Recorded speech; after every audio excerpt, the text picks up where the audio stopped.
Our program today is titled The Reimagined Work Operating System, WorkOS, How to Digitally Enable a Flexible Workplace that Attracts and Retains Stellar Talent. Technology leaders are at the forefront of the future of work revolution. Employees can now work virtually anywhere, and IT leaders are enabling this flexibility with technology. However, remote and hybrid experiences are not ideal.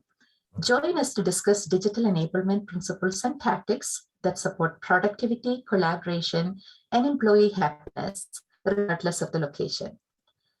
Alexis Hulteen is our keynote speaker today. Alexis is a workforce engagement expert and founder of Digital by Design. She believes our 9-to-5 office culture has tremendous potential to evolve, and that flexible work designed purposefully can boost productivity and happiness. Prior to Digital by Design, Alexis led a digital workforce center of excellence, supporting 130,000 employees and served Fortune 500 clients at Deloitte for over 14 years. Alexis is passionate about providing a human-centered design with a technical lens.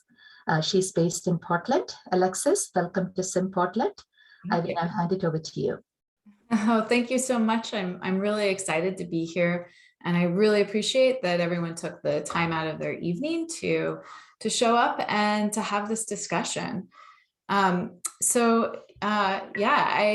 think the only thing that I'd add to that is that from a personal lens, I've been working primarily remotely for 7 years now. So I'm sharing this evening with you how to work at scale, and also bringing my personal experiences being part of a distributed team and also leading a distributed team. All right. I would love for this evening to be a conversation. I know everyone's had a long work day and this is yet another Zoom, but I thought that what we could do is kind of zip through the context of why flex work is so important, tell you what I'm hearing across different organizations, and connect all of this to your work as technologists and also as team leaders. Gordon had shared with me that Gartner spoke to this group a few months back about leading and managing, for the future of work. And I hope that this is kind of another iteration of that, showing you how to operationalize some of the thoughts that Gartner shared. Again, I've built the slides super light because I think that there's so much to learn from each other. And so I'd love it to be more of a rich discussion. And my ask of you is just if you can speak up and share your personal experiences, what you've seen in the media, what you've done at your organization or a previous organization, and opinions on what's working, what's not. All of it is fair game this evening. I also have a couple of monitors up. I've got my controls and my chat windows. So I'm going to try to keep my eye on everything, but if I'm missing something, just speak up, or anyone else on the phone, feel free to call out a comment or anything like that in the chat. All right, with that, let's dig in. So again, just a little bit of context setting. I know that all of you are living and breathing this. So just to quantify the experiences that we're having with our talent market right now, and to kind of reassure you that it's not just your organization, it's everyone. So these numbers are from McKinsey's quarterly publication. And, I just thought that they stood out, sharing that, 40% of employees that were surveyed indicated that they were somewhat likely to leave their jobs in 3 to 6 months. And not just that, but that those people who had quit and people who were saying that they were somewhat likely to quit were even considering doing that without another job in hand. So that really, I think, indicates how competitive this talent market is. And we know that talent is demanding flexibility. And I think that flexibility is on the short list of most job seekers today.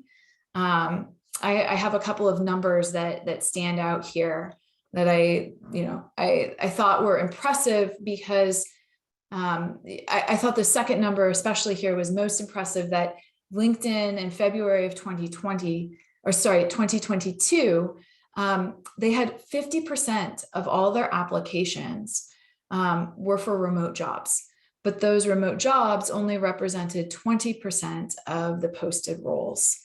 And I know that many of the clients that I'm speaking with are not early adopters of flexible work.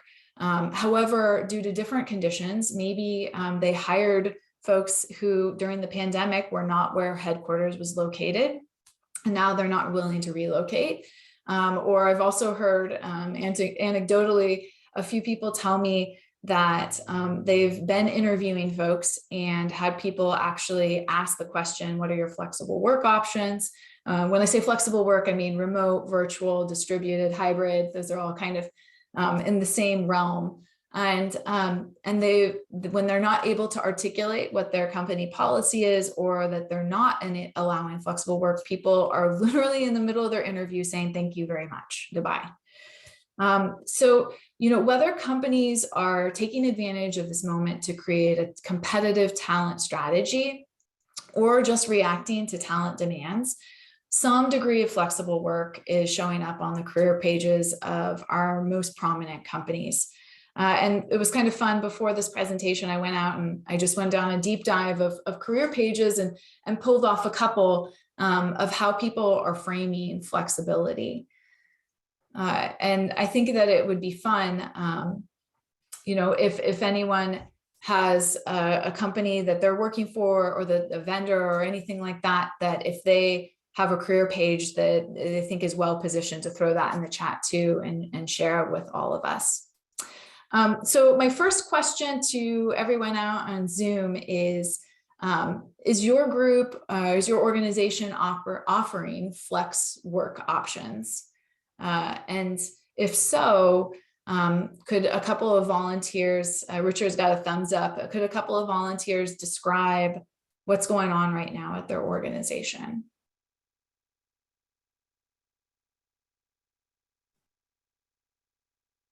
Well, I'm happy to give it a go, or at least kick it off. So, and it is an interesting thing because we've just kind of returned back to the office, but we've flipped. So but we're not doing full remote work. We're doing hybrid, but pretty much up to 4 days remote a week for many staff. A lot of times it's dependent on the job. We have regulatory requirements which require people to be physically on site. Information cannot leave the secure facility, right? But definitely have that flexibility. What is interesting is just the kind of resistance to even coming back one day into the office, which I found a little funny. And actually, once people get back in the office, there are some people who are like, oh, wow, not as many distractions in the office, right? I mean, it's funny how we flipped from, well, when we were in the office, we were distracted, we could go home to focus. Now, of course, I think homes are very, depending on your situation, can be chaotic, dogs barking, kids coming and going, and that can be a distraction, and going to the office can have its advantage. So I think, it's looking for, I think from my perspective, just looking for the balance, trying to negotiate that, and it does take a lot of discussions to do so. So that's my part. Yep. Thanks for sharing, Richard. Anyone else? Ian? Yeah, I just started a new contract at a place, been there for about a month now. And the interesting thing that I thought they were doing is they, depending on which program they're working for or part of their organization, they all have a set day of the week that they all have to be on site. And then they all have like a floating 2 or 3 days through the rest of the week. And one of the struggles that I am having with only being there for a month is I scheduled all of our team meetings on days that everybody's supposed to be in the office, but people still join from their desk. And so I have to go herd them and say, can you please join me in the meeting room? I know that you like being remote and you like being on Zoom, but yeah, so I'd be very interested to talk or hear about like what suggestions would be for getting people that are actually in the office to come to meet in person, because that's the whole point of being in the office. Right. Yeah, thank you. And then I saw in the chat a few folks shared a little bit more about offering different options. I've definitely been talking to clients about, they've been asking me, how do we get people back into the office? And I'm joking, but only half that free lunch helps. And that's kind of maybe removes or kind of breaks the momentum to get into the office. But yeah, it is a challenge to get people back into the office, and employers are really thinking hard about what they need to do.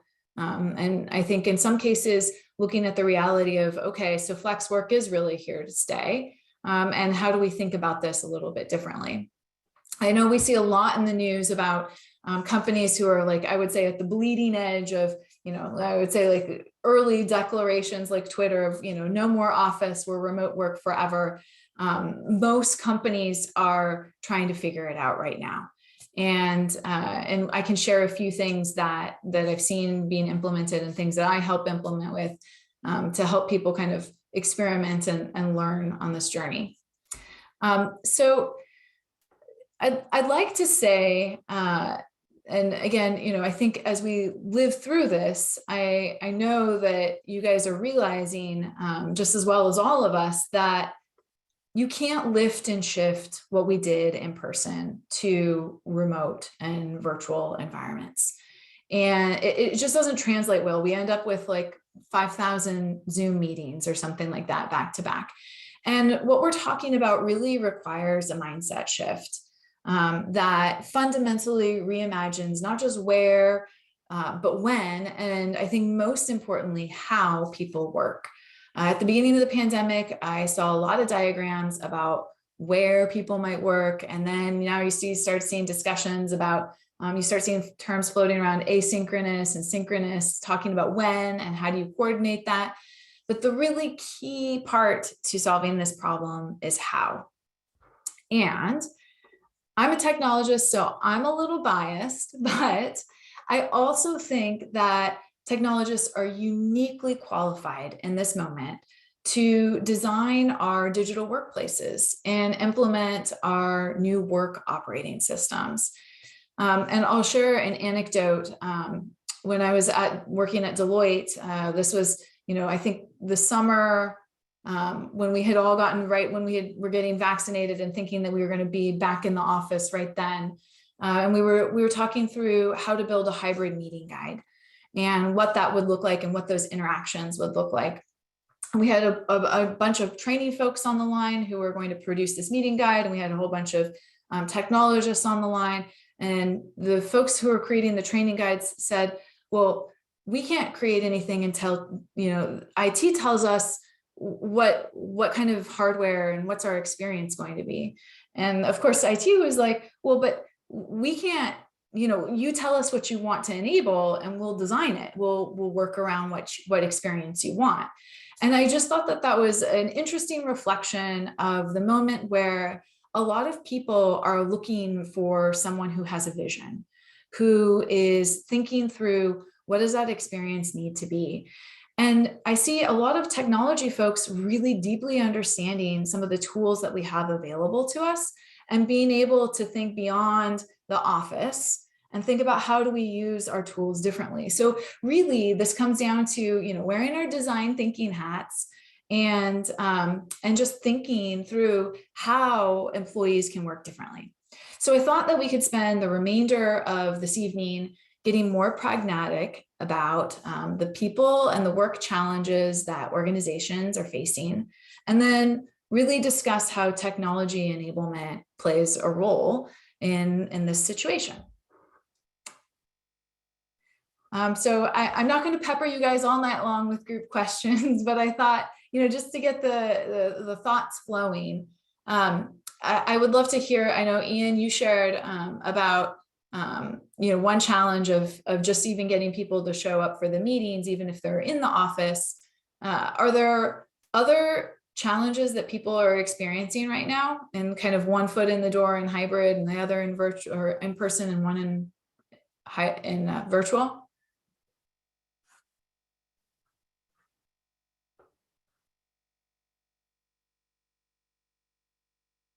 I can speak for the work that we're doing. We've gone everything from basic training of how to use technologies to brown bags about how to be effective, to retraining management on how to take care of remote workers, especially those who are newer to their position, to trying to figure out how to do onboarding for new college grads, because they don't get the same level of interaction. So we've tried to take a pretty broad, sweeping approach to this, and recognize as well the people who remain on site to handle manufacturing, warehousing, and other things in the process. Those sound like great strategies. Any other things? One thing that's easy to do is just to air complaints about what's not working. So if anyone has those, I'd love to hear them too.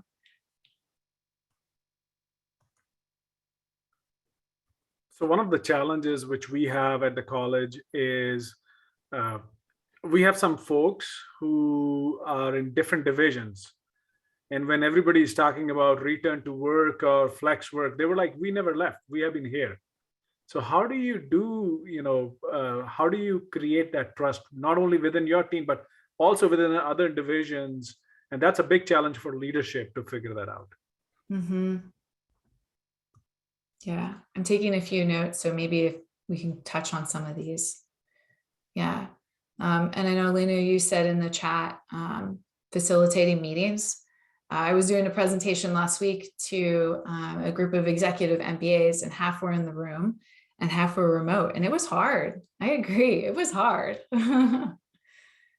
Building trust in a remote environment. Yeah. Yeah. I mean, all of these things that everyone's saying, I think, yeah, Linda talking about different mindset, beliefs in management. I saw a funny, regarding that comment, I saw a really funny percentage of, I think it was like the overwhelming majority of executives thought that people should be back in person. But when you actually looked at data of who was going back into the office, there was like, 16% of executives were actually in the office. So, there's still a gap between what executives think is the recipe for success and what employees are saying they want. So trying to reconcile those on both sides, I think, is a challenge. And yeah, just thinking about collaboration. Tatiana, you're talking about creative solutions. All of these resonate with me. This is all definitely things that people are commonly expressing as an issue. And I've got this, picture here of things that I hear a lot about. And I also like to share that, if we think about where we are in this journey of enabling flexible work, I call this our teenage years. We don't know quite what we want to be when we grow up. We're a little awkward. We're experiencing some growing pains. But, I think I'm optimistic. I remain optimistic that we can work through these challenges, just like we have in the last couple of years going all virtual. I also heard a few of you had a chance to fill out the pre-event survey. Thank you for doing that. What you guys just shared through the chat and verbally is aligned with what people wanted to hear about. So I'm going to dive into a couple of examples that maybe can touch upon a few of these things. Before I move on, though, just one comment about everything that I'm hearing here is that if I were to boil down all of the word cloud here, I would say engagement, connection, and inclusion are key challenges that organizations are facing. And now is the exciting part for solving for how. So I'm going to dive into a couple of examples here and talk through what they are and the solutions. And please feel free to give a shout on opinions and thoughts on this. So the first kind of solution that I thought would be interesting to talk about is this concept of which tool when, and helping people understand what your tech stack is immensely valuable. The design of this tech stack determines who's going to be involved in which discussions, who will be able to access what information. They could impact your employees' ability to focus and do their job. They, this tech stack shapes your team's culture in big ways and small. And I want to be clear here, because a lot of people are like, whoa, like we don't need any more tools. No, this isn't talking about getting more tech. This is working with what you've got. And I think most organizations already have what they need to enable a hybrid and remote environment. The other thing that I like framing around kind of your tech stack is that the intentionality that was put in to designing our physical offices, we now have the opportunity to do the same for our digital workspaces. And I see this tech stack as being our new digital workplace. So at Deloitte, we I think this was early when we were all virtual. We were trying to think about, okay, how do we tackle some of the problems that people are experiencing that is virtual now, but we can predict that this will be extended or maybe even exacerbated as people move into hybrid. So we did day in the life interviews and just trying to understand. We didn't say anything about technology. We just wanted to understand what people were doing. And they said digital exhaustion. They were very confused about how to do basic things like share a large file, where to chat with colleagues, how to escalate an issue. And so the underlying challenge was understanding people's workflows and then thinking through how do we digitally enable them. And so this was a multi-step process because we said, okay, well, this is going to be easy. All we need to do is create a table, write down all of the main things that people do to collaborate and communicate and do a little check, across the tech stack and tell them which one to do. And as we went through this in the first probably 15 minutes, my team and I said, oh, this is why people are confused, because with chat alone, we were checking Skype, Teams, Zoom, people were using WhatsApp, and then they were using client tools as well, right? So part of this exercise of defining which tool when for your employees could also, as a precursor, include defining your enterprise standards.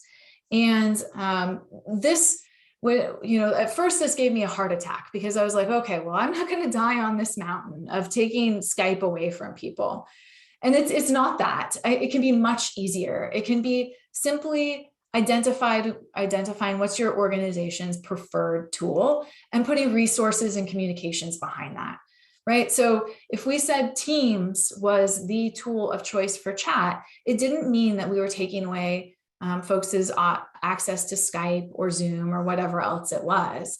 It was just that we were providing all of our onboarding material and our training and things like that around Teams. So I would say first, if you don't have a really clearly communicated enterprise standard, make sure that you've got that. And then you can create guidance on which tools do you use for specific scenarios and put training resources behind these tools. So I've got a couple of visual examples that I really like of how easily this could be communicated. This is actually from DOIS Remote Communication Handbook. And it just kind of simply says, like, here's the types of things I like asynchronous and synchronous. Here's the types of things that you can do on the right. Here's the logos of the tools that we know and love. And this is how we as a team work. Something similar that we did that was a little bit more in depth was a collaboration hub. And this is kind of a simplified replica of what we did at Deloitte. But basically, we created this space that people could come to and allow users to identify what they're trying to do, and then return the programs that could best facilitate that. So, imagine this being a dynamic page where you land on it, you click brainstorm, and you get a couple of products, or maybe just one product returned. Now, this type of dynamic view is also really helpful if you have an organization where different business units use different products. Because then you can kind of, it doesn't have to be super smart. You can just have them self-select what part of the organization they belong in, and that can filter through a few more of the products that are available to folks. So this is just a really clear way to articulate to people how they can, what products are available to them. And if you go down a level deeper, you can even create a product, a tool page underneath this. So for example, Microsoft Teams, you could leave access to some of the basic, how do you get started in Teams trainings. You could, if it's not something that comes on everyone's laptop when they open it up day one, a way to procure it. So maybe there's some sort of link or email that you can fire off to ask for a license. And then also people really asked, as this became more developed, people asked for what templates can you include that are relevant specifically to our company? How are people using it that I should know about? So this is a great space to share more about the tools, and you will definitely see, I think within a few months of launching this, I think it was like a 78% repeat visitor rate. And we did a lot of internal marketing, but we also had fairly high traffic for what I would consider, an internal site. This rarely happens, but the risk team loved me. And that was because, during the pandemic, people went and they downloaded trials of everything. And then maybe they even we saw instances of many teams swiping their personal credit cards. And the risk that's involved when I don't have to tell these, everyone here, but just thinking about people using tools that may not be enterprise ready, that have not been fully vetted for security, is super scary.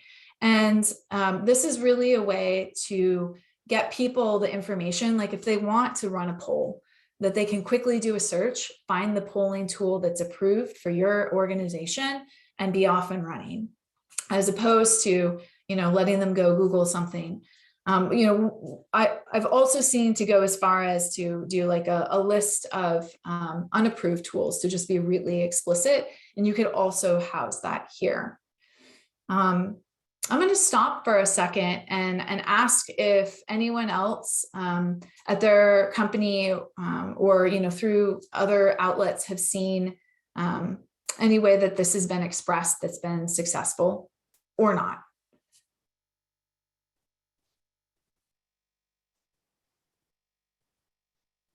I really like the way this is laid out, and kind of the almost bot-like concept behind it. What are you trying to do, and let me help you do that. We've certainly not gone that far, although we have done numerous infographics and quite a bit of simplification of the content for here's your options if you want to do X, Y, or Z in a one pager. And those worked well, right? They got a lot of the barriers down and gave people an idea of the cost of each, and how they could best interface. Yeah, and that's funny that you say bot. We actually did explore doing a bot, but anyone who's created a bot, it's best still for commonly asked questions and things like that. And we were kind of, as we were quizzing people about how they searched for things, it was so much easier to not even do a search bar, but to just place the words there and just kind of get the website up and running. So perhaps down the road, as everything sort of solidifies, a bot could be a great option in addition to some of the static content. All right, cool. So I'm going to share another example of something that I think solves a lot of challenges that folks are facing. In the survey, I know people wanted to hear about collaboration and communication tool adoption. Part of that is defining your tech stack, which I went through. And then the other part, I think, is really defining how you're going to work with those as a team. And I also heard in the survey that folks really wanted to hear about thinking through how do they recognize and promote their employees and their team. And then in the chat, I saw other comments about how do you build trust within your team, and just kind of position your team and create a framework that really inspires kind of high performance and creates clarity for folks. So a team working agreement, it feels more like behaviors and norms than something that the tech team might put together. But the reason that I thought it was interesting to bring to everyone here tonight was, one, I think that this is a perfect operationalization. I'm getting my words all twisted, but you know what I'm trying to say. Of what Gartner came on and was talking about, how do you lead teams in virtual and remote environments? So I think this is a great answer to kind of rolling up your sleeves and like saying, this is how we're actually going to do it. But I also think that like every section in here is enabled by technology by some part, including the canvas that it's written on. So I think that I'll try to call out some of the tech enablement here. And then also I know that many of you on the line are team leaders. And this is my hope, is that this is something that you can think through and create and model with your own teams. So this is just kind of imagine that if you were in person, this might be a giant whiteboard and everyone's got their colored sticky notes and Sharpies. In a virtual environment, this could be on Miro or Mural. Even Microsoft Whiteboard will do the trick, where you've got these sections and everyone's got their sticky notes, or even just, just the text box here.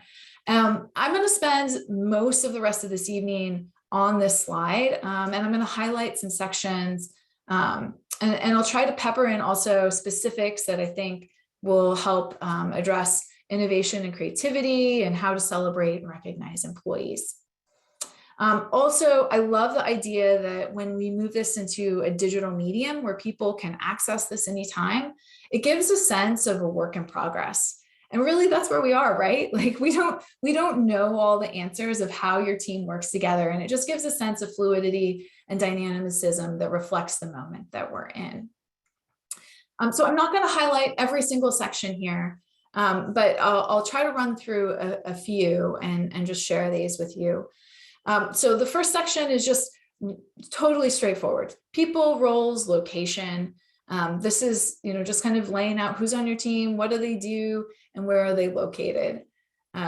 Values. So this is really important and kind of is your North Star for your team. And if your organization has already set forward kind of new working norms, or as a company, we value these things, statements like that, where leaders have been really explicit on what the company values and the mission around flexible work, you can take those and build off of those.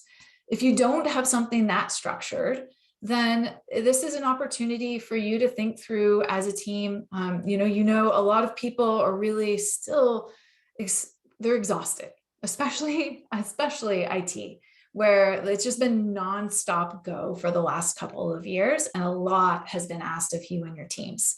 So maybe this is where you say, we really value well-being, and we're going to promote well-being in these ways.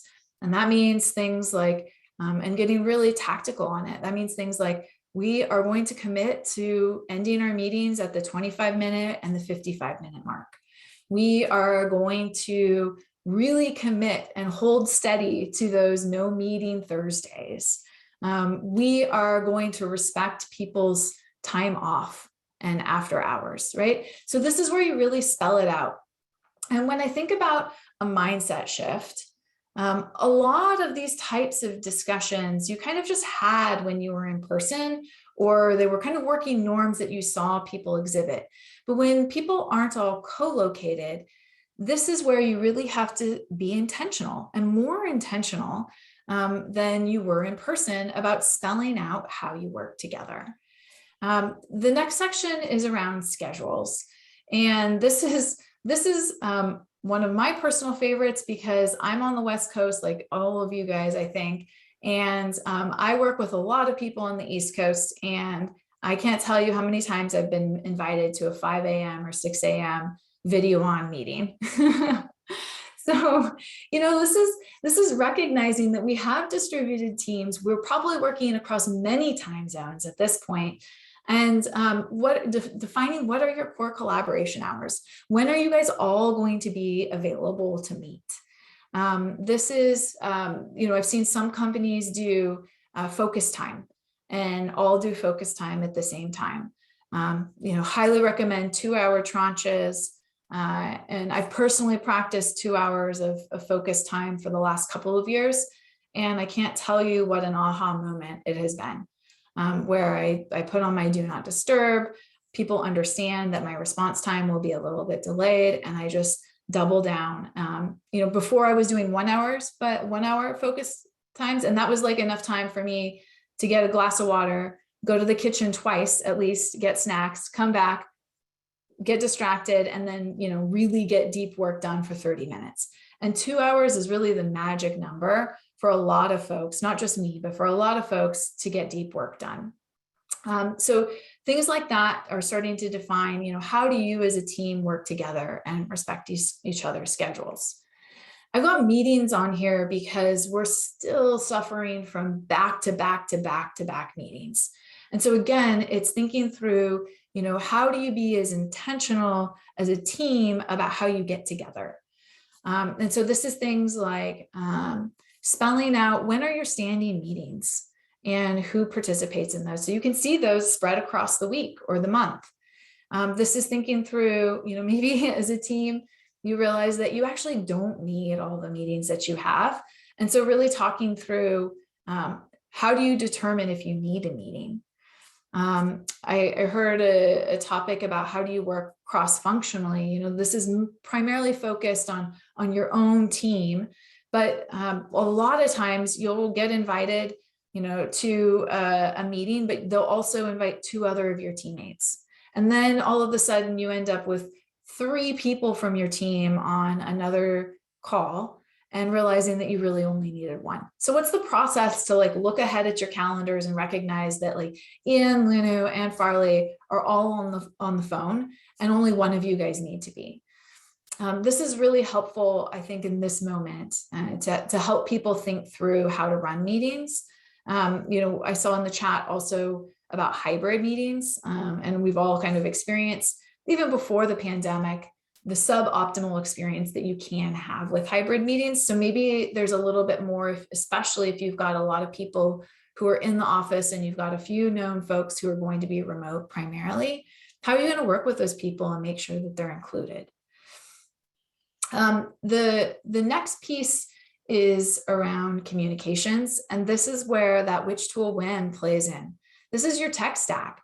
This is telling people, how do you want to communicate, and on what mediums do you want to be, do you want people to focus? And this is really, I think if companies can do this well, this will also increase adoption of the tools that you have, because you're really focusing people on the tools as a team that you want people to be on, and getting people to agree and commit to being on those tools. One thing that I wanted to say about innovation, and I actually, when I was speaking with Jordan before this presentation, he was talking to me about some things that he's concerned about as it relates to remote work. And one of those things was diluted creativity. And it's not just, you know, him who's worried about creativity and innovation while we're remote, or some people are remote. It's a lot of leaders. And I just read this fabulous article, the study actually that was published in Nature, that kind of confirmed all of our hunches that we are actually less creative in virtual conditions. And the fascinating part that they researched is not just, you know, confirming that we're less creative in virtual conditions, meaning that you know, in in-person conditions, folks generated more ideas in the experiment than people who were virtual. And they dug into why that is. And it's because when you are focused on your screen, your cognitive capacity narrows, and you really start focusing on your Ians and your Sabis and your Richards, rather than opening up your kind of brainstorming pieces of your brain to think about new ideas. And so there's tactics here that you can deploy and you can commit to as a team, that when you know you need to brainstorm, that you do things like you turn off your camera, so that you allow people's minds to flow a little bit more. Maybe you have practices, if you are, you know, a team that has to constantly come up with new projects or new things that require a lot of brainstorming. Maybe you share those topics ahead of time. And again, this is like a mindset shift, because we're used to getting together and just kind of going through a brainstorming exercise. So this is really like new work practices that we have to display to our teams and commit to those so that they become new muscles. Another example that I heard that I really liked was using a Miro board and giving everyone on the team a week, putting out those ideas, and then saying, you know, go drop in ideas, and then we're going to meet on Friday about those. They also warned that as a manager, don't go in ahead of the Friday and start commenting, because people don't like that. They're like, I'm not done yet. And, you know, at the far end of the spectrum, when you think about innovation and creativity and how can you foster that as a team, I've been doing things like experimenting with VR. And I think that VR is not for everyone right now, but if your team is open to something like VR, it is an excellent business case to use VR in a limited capacity for brainstorming. Now, this Nature study found that, you know, the virtual isn't uniformly bad, that actually in virtual conditions, folks could select higher quality ideas as the finalists. So it's really just about, how do you work as a team when you know you need to brainstorm? You save that every one day a week in that you said you see your clients in the office, and you make sure that you prioritize things like brainstorming. I'll jump over to the relationship section, but anyone do any of these practices already with their team, whether it's formal or informal?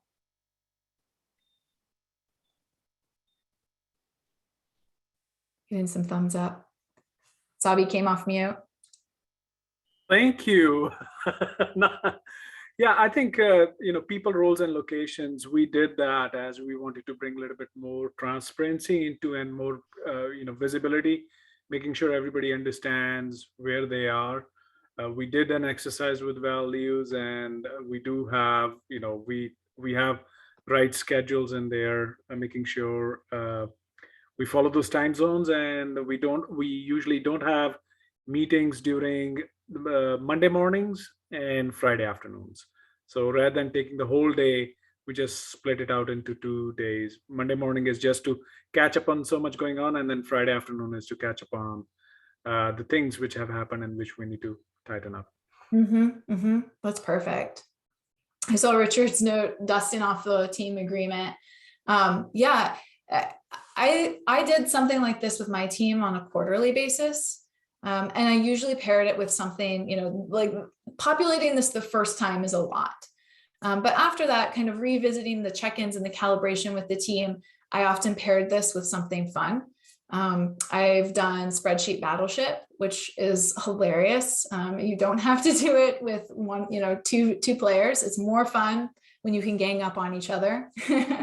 Whiteboard Pictionary is another fun one.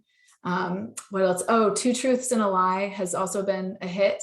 These are really easy ways to create a little bit of connection, and then also, kind of come back together as a team and say, yeah, this is the feeling and the kind of connection and the sense of belonging and purpose that I want.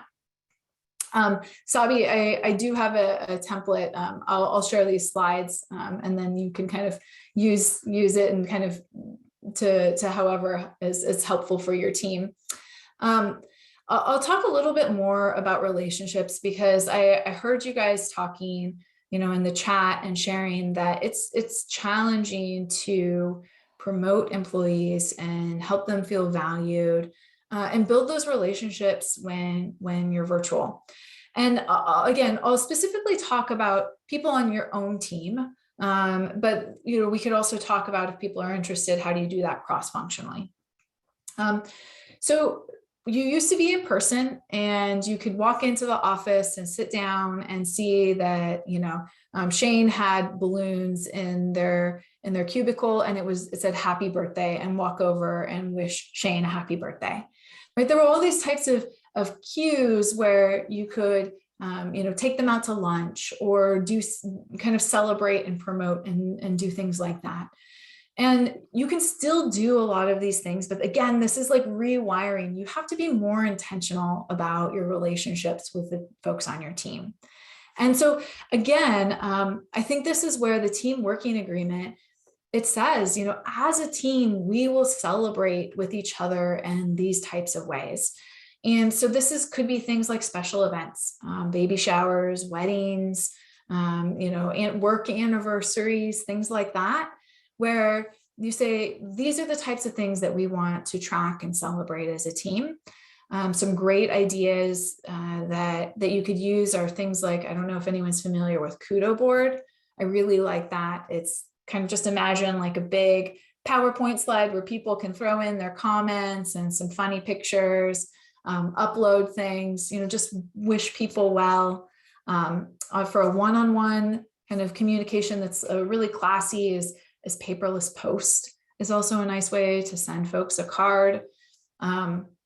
Something that I think people did during the pandemic, but do less now. And I would say, bring it, like, keep doing this. Wine, I think everyone was drinking a lot of wine at some point during the pandemic. So maybe not wine tasting, but there's other options. There's a lot of vendors out there who now do things like cheese and chocolate tastings. And I can't tell you how special that feels to just get a shipment of chocolate to your front door, and then have someone jump on the line and maybe spend like 20 or 30 minutes running through all the chocolate with your team and telling you about them. And then they drop off, and that gives another 20 or 30 minutes for you and your team to just laugh and eat your chocolate and have a nice afternoon. So it's moments like that that I think are really important to celebrate. When you think about like recognition and praise and promoting things like a grueling project just wrapped up and someone's just finished and you want to say job well done. On Teams, there's actually a praise tool that you can use, and you can just pick a badge. Some of them are, the icons are a little bit cheesy, but you know what? When you receive one, you still feel pretty great about the shout out.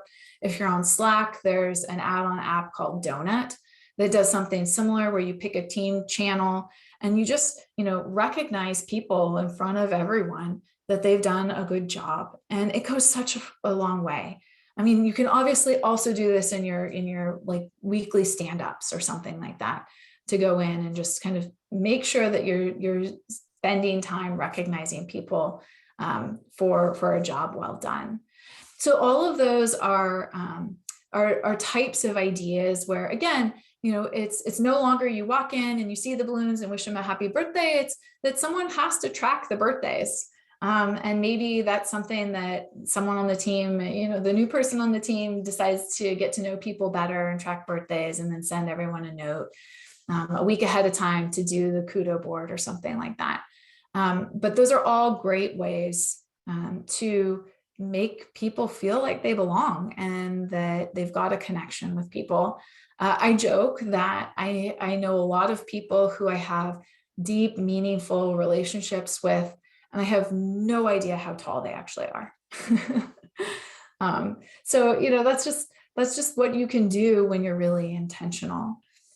Any questions here about a team working agreement or comments that they've seen work well for their team or not work well?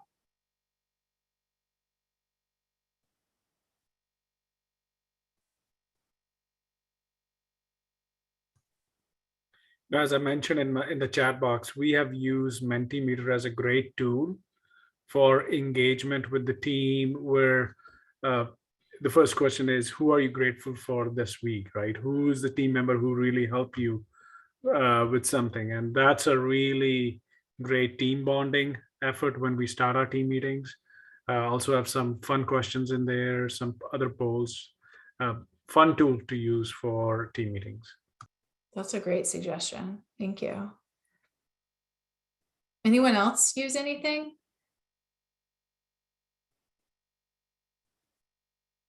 Nope. Okay, we're all signing up for Mentimeter. All right. Well, I don't need to keep people here all night, though I could keep talking all night about this subject because I'm so passionate about the opportunities ahead of us with work and the role that technology can play in enabling our new working, and also the unique position that we're in to create a vision, because we know the art of the possible with all of this technology. So I encourage you as technologists and as team leaders to think through this and take this opportunity to put some of these into practice, or as Richard said, maybe dust off some old practices and bring those back. Before I wrap up, are there any other questions?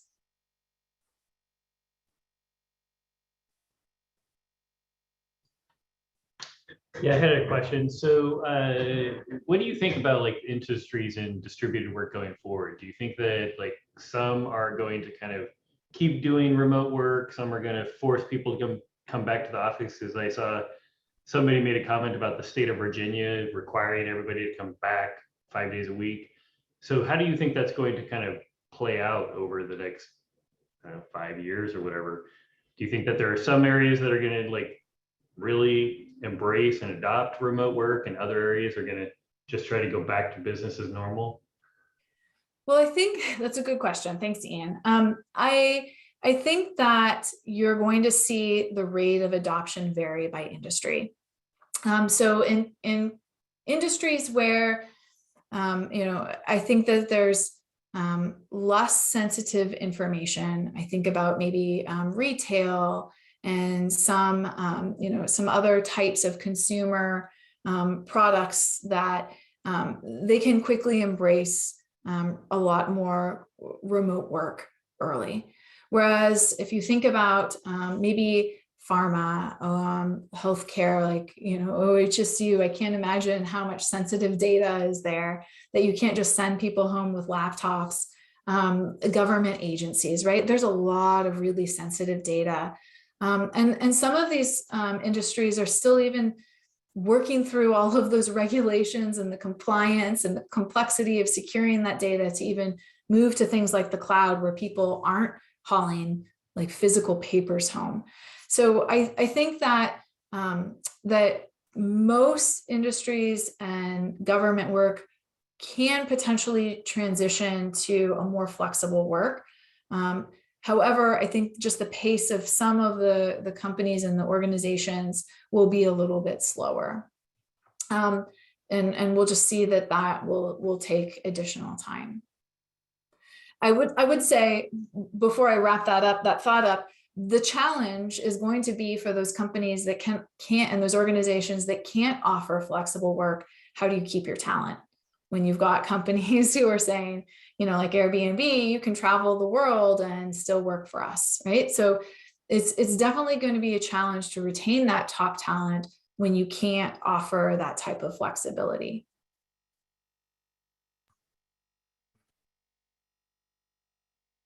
I see another challenge in there, which we're facing right now, is the capacity issue. Capacity for HR to do payroll or leaves, or for anyone outside state of Oregon, right? So if somebody is working in state of Oregon, yes, you're good.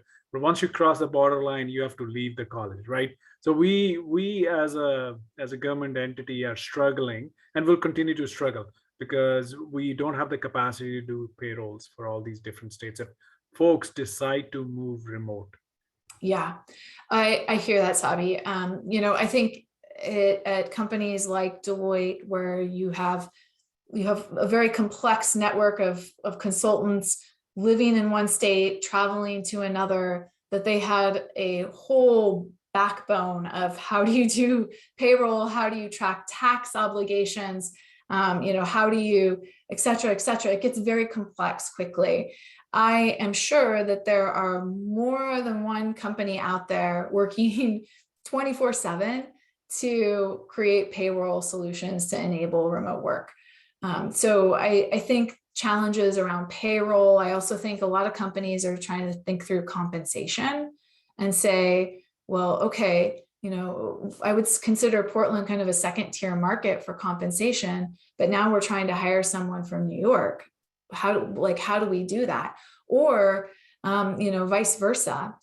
And I think it's easy for companies like Airbnb to say, I don't know if anyone saw their announcements, but Airbnb said, well, regardless of where you are, we're going to pay you the same. Well, that's easy because they're in SF, and that's like one of the highest compensated markets out there. So awesome, that's easy. But again, in Portland and other different types of markets, you don't want to be paying people across the board SF comp. Right. So Sabi, absolutely. Payroll is a challenge. Compensation will be a challenge.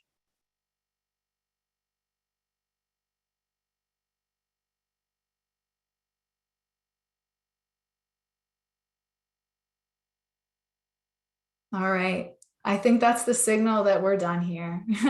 Lenu, I'll hand it back to you. Everyone, again, thank you so much for giving me this time with you on this Wednesday evening to share some thoughts, hopefully get you excited about a few ideas. Feel free to email me if you have any questions.